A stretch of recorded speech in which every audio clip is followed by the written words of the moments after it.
So I'm guessing we can all calm down, and when I say we, I mean me, that the Tampa Bay Lightning season is not over, that they've reached, as you called it, Hockey 500 with a win over Nashville and Steven Stamkos' current team. Is that right?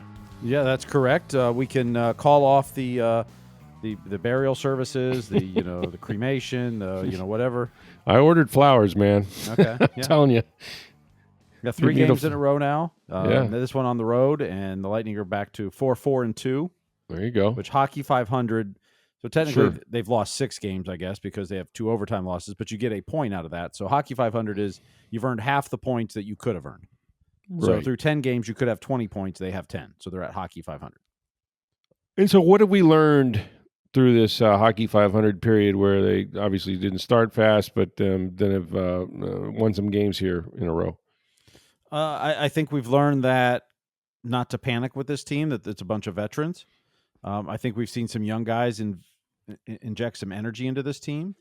But I also think you've seen Coop and Julien Brisebois not afraid to make changes. I mean, Mitchell Chafee put on waivers yesterday. He did clear waivers, so he's now going down to Syracuse. As Dominic James got his first point tonight, was part of in his third game. Charle-Édouard got his first goal in his third game.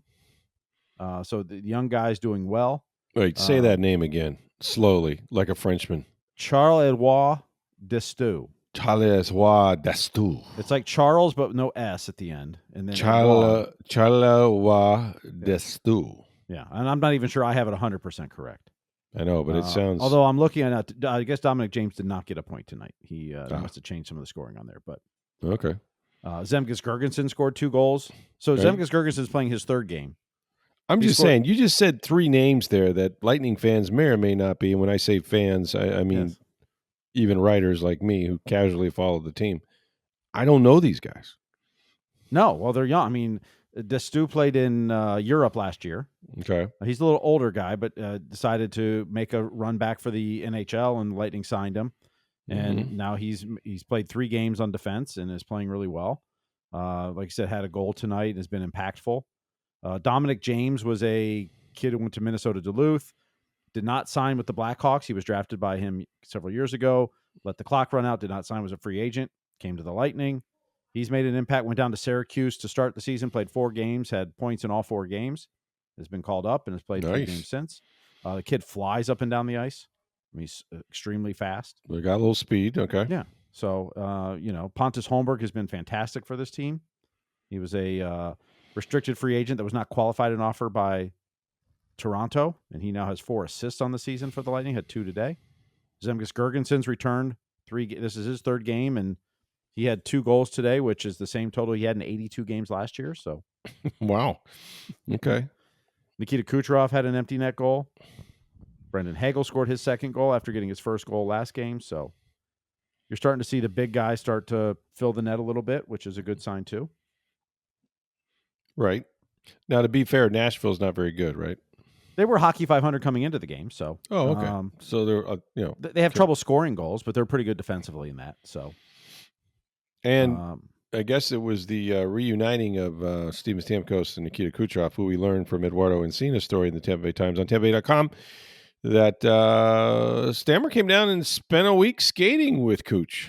He did, and that's, hey, if you want to improve your game, as, Kuch said in the, after the season last year, well, camp starts next week. Incredible. For anybody who wants to come. So he's out there almost, 5-6 days a week all summer long. You know what's cool about that? Everything. Mm-hmm. Because whether it was Kobe Bryant and the Mamba mentality, and I've heard these guys speak about this, Michael Jordan, Tiger Woods, right? Like, yep. That you think that the greatest players, right, may not, I mean, obviously they're driven and, but I think people take for granted or maybe suppose that, well, they're just so talented, that they're just better than everybody else. They obviously are very supremely talented, of course, because they're playing at the highest level in their sport. But they're actually the guys that work harder than anybody. Like Kobe used to say, like, I spent so much time in the gym, on my own, in the off season, during the season, extra, the shoot around before the shoot around, right? That he knew. I saw an interview with him once. He knew that no matter who came into the league as the next dude, right? That he had such a lead on them in terms of work that he had put in that Yep. they just simply would never catch him. That he felt like all the hours I'm adding, I'm stacking here. Somebody else can try to work as hard as I did, but I have such a big lead that they're not going to catch it. They're not going to catch up to it. Well, and the great ones too. They embrace the boring. I always say. Yes. Go. Nikita Kucherov takes pucks around the boards, off the boards every day, all summer long. Yeah. It's boring. Right. But he works on it, and he knows it's important. And Dominic James, one of the young kids, I heard Brian Engelblom relaying the story the other day. So he was asking Dominic James about, getting into the NHL and the who's in the locker room and that. And he says, next summer, I know what I'm doing. I'm taking pucks off the wall all day long, every day, all summer long, because that's what Nikita Kucherov does. Like that, it's just, but it's the boring stuff that they embrace, and the other thing that the great ones do is they're not nervous in the big moments because they know they've done everything they can to prep for it. Yep. Exactly right. Exactly right. Whatever the outcome happens, but they know they're prepared. Mm-hmm. So they're not nervous in the moment. They've prepared. They've done everything they can to put themselves in the best position to succeed, whether the shot goes in, the puck, whatever, whatever sport it is. But they know they've done everything they could because they put so much into it. Yeah, and they trust themselves more than anybody else because of the work they've done. There's no doubt about that. You mentioned boredom. Shameless plug I do once in a while. The Players Coach by Tom Moore with me. Mm-hmm. One of the things he talks about in the NFL that he has to tell his players is you have to fight boredom. Like you have to fight it. Like Yes. A lot of this stuff is, he said that Chuck Noll, if you can imagine this, 4-time Super Bowl champion Steelers, would begin the start of training camp exactly the same way. And you know how boring it was? Let's get into an athletic stance. I mean, the very basic of any athletic stance. Okay, now we're gonna, do the most boring, sort of 3-point. This is how you come off the ball, like this. Just basic tackling, wrapping up, like the most fundamental stuff ever.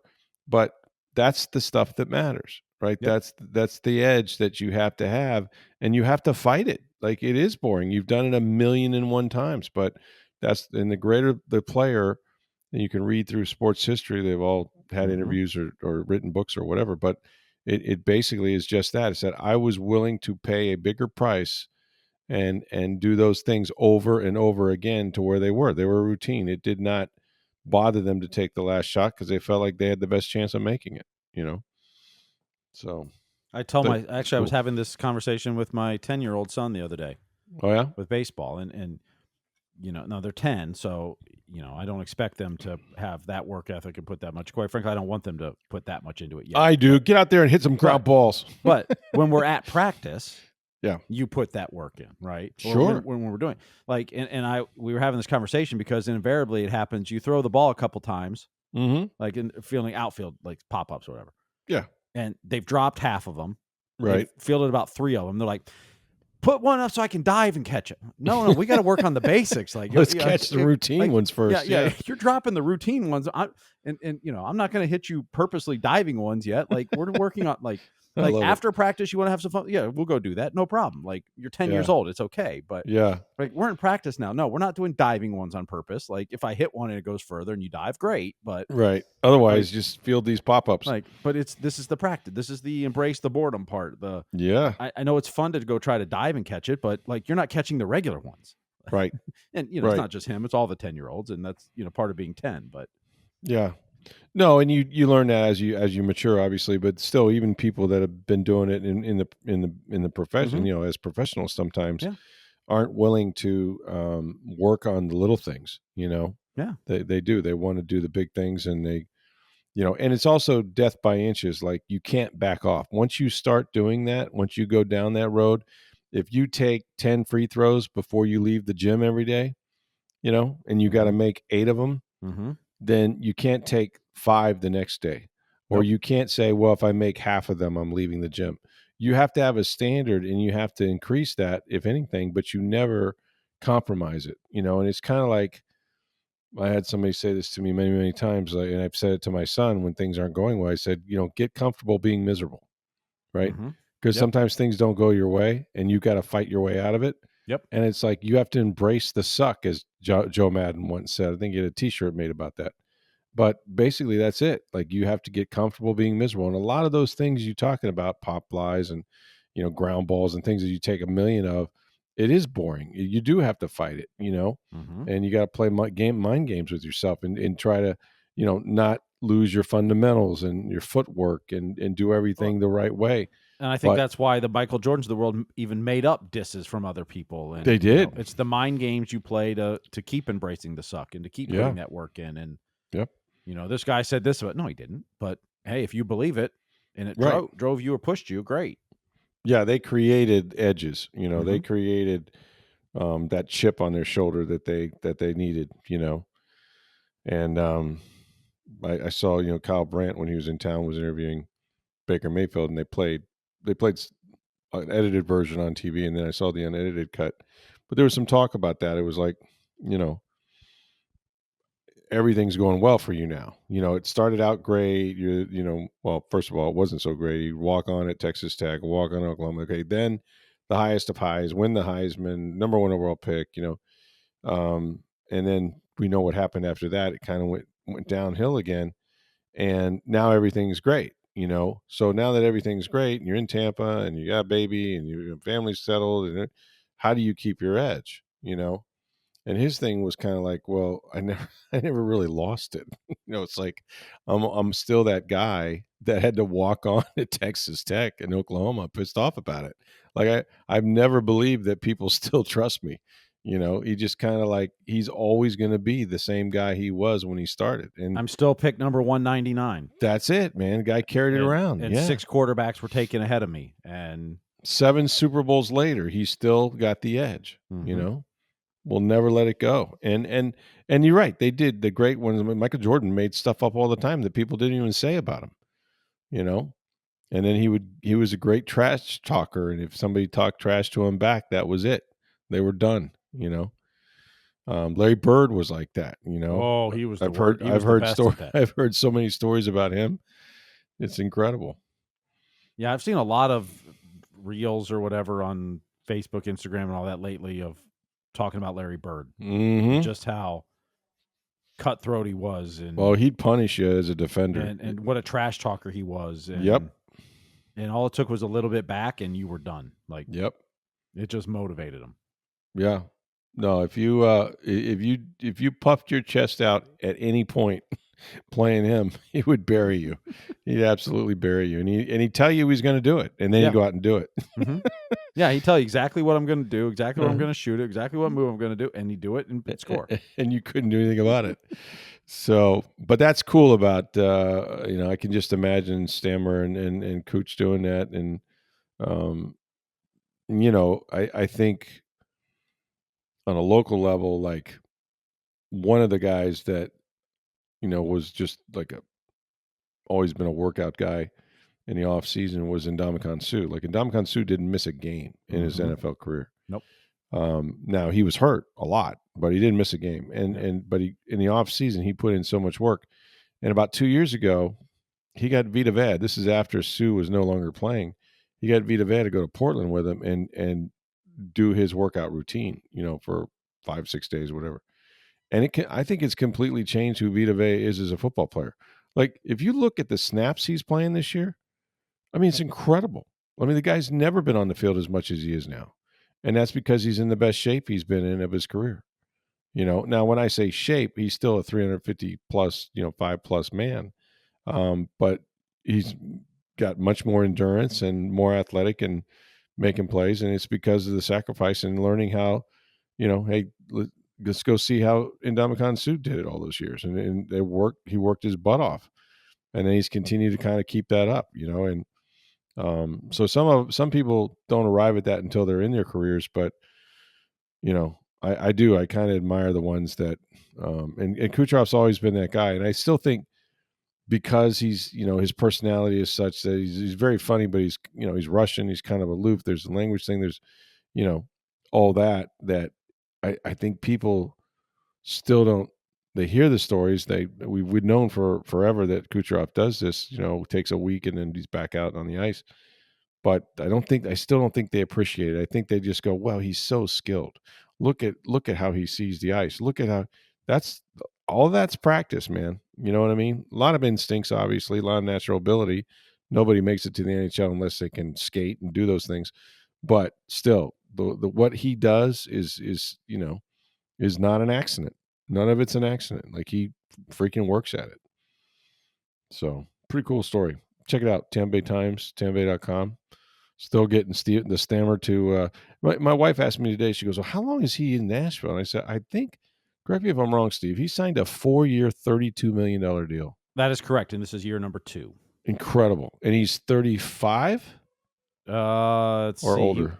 18 and 08. So what's that? Yeah, he's turning 35 this year, I think. Turning 35. Yeah. Wow. Might, Yeah, because I think he has to play like 37, 38 years old before he's done with his contract, which is guaranteed. Yeah, he's a year older than Hedman, so yeah, I think Hedman's 34 this year. So you forget, I don't even consider Hedman like to be that old. Yeah, he was drafted weird. the year. I mean, Stamkos was the number 1 draft pick in 08, and then Hedman was number 2 overall in 09. Yeah, and I think Hedman was 19 when he showed up here. He was 18. Drafted. He was 18. 18. They were both 18. Yeah. Yeah. Yeah, we had him on the air. In hockey, you're drafted at 18. You weren't on the air yet at that point, but no. Early in his career, I think he was yeah. about 19. I don't know if he turned 20 yet. You could probably do the math. Maybe he had, but yeah, you were, because he was. You didn't come on the air till 2012. Okay, so how old was he then? He would have been 22. 22. Okay, so we must have talked about 22, 23 in that age, but yeah, we must have talked about him being 18, 19 when they drafted him or something like that. But he was still awfully young. Forever young, and now he's still playing. It's incredible how long these guys have gone. Well, good for the Lightning. Glad they could get back to Hockey 500, and I think when you have some new faces like they have, it's obviously a mixture of young and old, and some in between. But the thing about a hockey season, it's just it's 6 months. I mean, it's so long that you play so many games that it's going to take a while. And I also think that for most of these teams, or at least the ones that have been Stanley Cup champions, like, their goal isn't necessarily to jump out and lap the field. They just want to stick to a process, make the playoffs. Okay, just get in the dance, and be playing your best hockey when the Stanley Cup, finals roll around. Like, find your game, be executing it at a high level, and then hope you can make a run. Like, that's sort of what they've been going back to when they won their first Stanley Cup. Yeah, it's a marathon, not a sprint. And you're going to have stretches in a season where you don't play very well. Like, it happens. Oh, yeah. It sucks when it starts the season. Yeah. And Brendan Hagel even talked the other day. He goes, we lost 3 in a row at home. I don't know if anyone in this locker room in Tampa Bay has ever done that before. Like, like, that's not us. It's not good, but we're a good team. We'll be fine. We'll laugh about this in game 60 that we started the season this way, but it's just rough when you start that way. But yeah, they're back to 500 now. They'll host Dallas on Thursday night. They'll honor Kucherov before the game with a ceremony. He'll get his golden stick for his 1,000th point. 1,000th point. Yep. And then they go on the road to Utah, Colorado, and Vegas next week. Sunday, Tuesday, Thursday. Little road trip, huh? Western Ho. Yep. Well, long way to go for those guys. My goodness, they hope to be playing in June. Sometime down there. That's the hope, yeah. I mean, the Stanley Cup's usually awarded mid to late June, so. Wow. Of course, there'll be almost a 3-week Olympic break in the middle of this year too. Last year was 2 weeks for the. Is this the Olympics? And John Cooper's coaching Team Canada, right? Yep, that's correct. Yep. And many Lightning players will be in the Olympics, more than the 4 nations, because there's other, like JJ Moser will be on Switzerland, and so there's a lot of players will be on teams. So, but yeah, that's in February, so there'll be another long break. Yeah, the Olympics are cool, and I think hockey's really cool in the Olympics, but it is, I would imagine it's a little disruptive for the teams. And of course, the biggest thing that they probably battle is, let's hope nobody gets hurt, right? which can happen. That's true. That's true. You're playing Now, hockey. You are, but there's not much hitting in the Olympics. It's not That's a true. physical. It's a cleaner game. Yeah, it's correct. not. You're not checking people up against the boards. All Doesn't the time. mean you can't get hurt, but there's less chance of it. And the ice is bigger, right? So there's more space. Yes, that too. Yep. I should do that in the NHL. I should make the ice bigger. Would you be in favor of that? The problem is the arenas. Yeah, that's right. So now you got to take out seats. Like it's well, that's revenue. We're not doing that. We're not crazy. The game might be better, but hey, come on. But you're right. But doesn't it seem to be a cleaner game in the, when you have that bigger ice and cleaner, but it's also less physical too. So like the NHL, well, I'm is okay. More physical. I'm okay with that though. Like I know people go for the physicality. I don't. I agree with you. I'm okay with it too. But the NHL game is a more physical game than the international game. So yeah. Regardless of the ice itself, right. It's a less physical game. Right. Well, again, check out Eduardo Encina's article on the Tampa Bay Times on Stamkos and of course Kucherov's reunion and the time that they got together over the off season. Have you been catching any of this crazy World Series? And I do mean crazy. It's tied 2-2. Toronto came back and tied the series up. Well, thank goodness this game ended before 2:50 in the morning. Dude, I turned it off at 11:30 maybe, and they played another 3 hours. I mean, that game was incredible. 18 innings, and it was Freddie Freeman who hit the walk-off home run. He of the 4 home runs in the World Series a year ago as the MVP. Yep. Just incredible, man. And then this game, tonight on Tuesday night, Ohtani was pitching really, really well until he had to finally leave the game. And the thing that has gotten the Dodgers all season long could end up costing them the World Series. They just don't have a good bullpen. They just don't. That's why I think, they've tried to keep their starters out there for as long as they can go. They've had guys throw complete games, but they don't have no confidence in their bullpen to speak of. They don't, and that's been the weak spot all season, and that's the weak spot everyone knew about coming into the series. Like, right. You can get through the starters. Yeah. You got a chance. They got Blake Snell out after 5 innings. They went on to win that game. Yeah. Like, the next game, the pitcher for the Dodgers threw a complete game. Well, then you lost. Right. And it's the bullpen is the Dodger. It's been the Dodgers' weak point all year, and everyone knew that. And if their starters can last and go long and give up few runs, they got a really good shot. If not, that's where their weakness is. If not, you're facing a lineup with Vlad Guerrero Jr. and Spring, like all these guys. They got some guys that can bash. Obviously, that's why they're here. And Vlad hit a home run off of Ohtani, as a matter of fact, in that game. So the series is tied 2-2. But man, what a classic game to have an 18-inning game in the World Series, and to end it with a walk-off. Somebody was asked this question, and I think the answer for me is an emphatic hell yes. Freddie Freeman, Hall of Fame player? I think you have to. I mean, I haven't looked at his numbers, but they're okay. I think they're not. He doesn't have 500 home runs. He's got about 320. But what he's done in the postseason as well. There you go. To me, that's important too. Absolutely, it has to be in there. You have to consider that when you can play that well on the biggest stage. Yeah, absolutely. Consistently, yeah, and have those kinds of numbers, right? Just like unprecedented production, at the plate, and win MVPs. If you're the MVP of the World Series, that should carry a hell of a lot of weight too, So that game was an instant class. I mean, it was on so much, and there was a lot of chances for both teams to win that game. And it just didn't happen for 18 innings. Like, just wow, great drama. And Shohei, we're still watching the greatest baseball player maybe that ever lived. Maybe. I mean, we have nothing to compare him to other than Babe Ruth was 100 years ago. But what he's doing is just filthy. I mean, he gets out there, he's throwing on the mound, and I think the first inning, they clocked a couple of fastballs at 99, wicked breaking stuff. Like, it's not even fair, dude. How much talent can one guy have?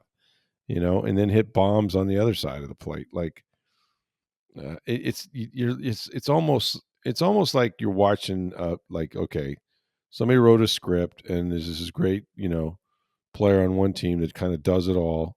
Like, this is not Little League. Some of my good friends, I had a friend that led the Azalea Little League in home runs every year, and it's because he was the biggest kid with the best left-handed swing you ever saw, and he also pitched. He was the Shohei Ohtani of the Little League, and every Little League has that guy. You don't have that in the majors, for God's sakes. I mean, come Nope. on, man. What are we watching? I attempted to play, right? I attempted to play this game at some level.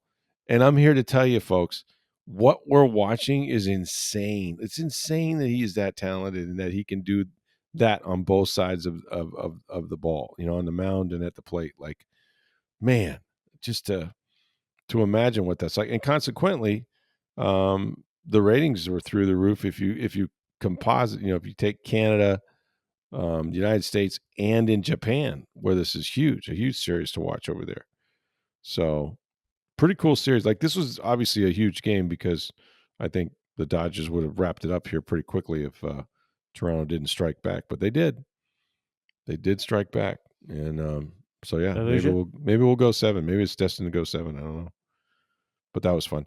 We got some mailbag questions coming up for you here in just a minute. But first, hey, folks, get on down to Breitling Boutique, International Plaza Mall. That's where you're going to find the beautiful watches. The best Swiss watchmaker in the world is the Breitling Company. They've been in business for over 140 years.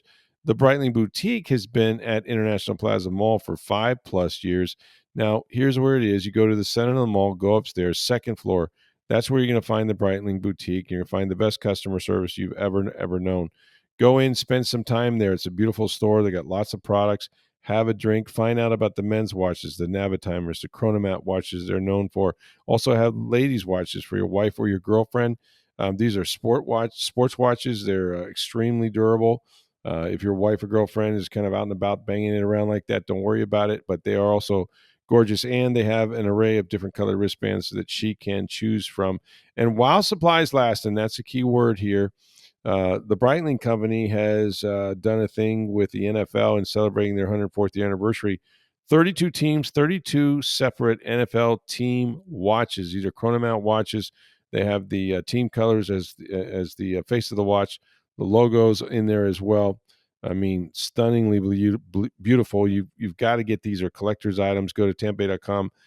You can see a picture at least of the Buccaneers team watch. It is Breitling Boutique. It's an International Plaza Mall. When you go, please let them know that you heard about it right here on Sports Day Tampa Bay.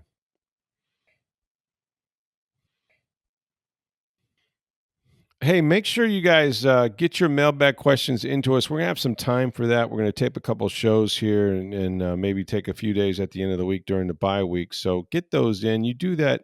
Send them to us on Twitter or X at SportsDayTB. You can reach me on Twitter or X at NFL Stroud, or my email address is rstroud@tampabay.com. We already got some in for saying how negative we were the other day on the podcast. I'm proud of that. And that's where I was going to start this podcast now that you bring that up. I just want you folks to know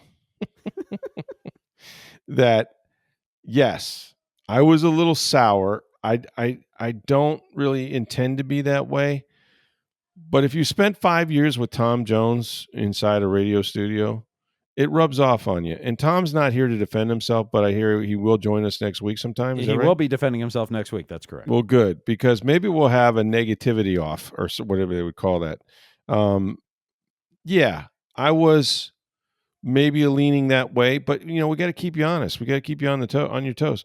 And go to John. Look, read the Tampa Bay Times first and foremost, and go to John Romano's column. I think he wrote it very well, and said it probably better than I did, stammering around on this podcast. But basically, the basic headline was something to the effect of, "If not now, when?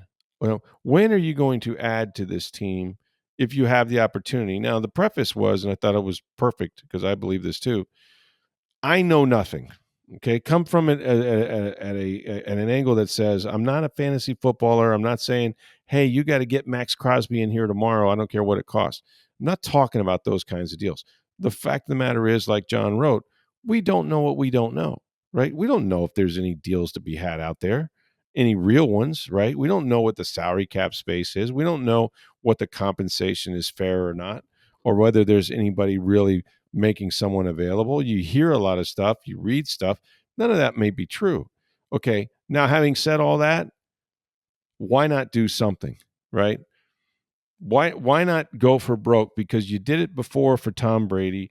You made some deals obviously before the season to bring people in here, and now you got a chance. If you have a chance to buttress your team with the injuries you've had, then you're 6-2. You haven't been 6-2 as a franchise very often. In fact, the last time I believe was 2021. And so, this would be a good time to, and I know they're exploring it. I mean, they do this. This is what they do every day. They're looking to acquire players and get better and all that. But the fact of the matter is that Jason Licht's made one trade since he's been the general manager here before the deadline. And it was because I think Vita Vea was hurt. And so they brought in, defensive tackle. But aside from that, just doesn't happen. And maybe for good reason. He's hung on to the draft picks. He's made some good picks. These guys make the team. All of that. But for right now, to be 6-2, and my concern is especially at receiver, you lose Emeka Egbuka or one more guy, and you're going to really struggle to get people open. But we'll see. They know more also about the injuries. They know more about where Jalen McMillan is. They know more about where Chris Godwin is. And of course, they're hoping to get Mike Evans back before the end of the regular season. All that, having said that, you're one, retweak of a hamstring from Emeka Egbuka of not having a number one. Your number one would be Tez Johnson. Okay. And while I appreciate Tez and what he's done so far this year, he's not there. He doesn't have enough, from a playing standpoint, or maybe even, his physicality. He's not Mike Evans. He's not 6'5", 225 pounds. So I think they, it's a good column. Read it. Tampa Bay Times, John Romano, TampaBay.com. Thanks for listening. As always, for Steve Versnick, I'm Rick Stroud of Tampa Bay Times. Have a great day, everybody.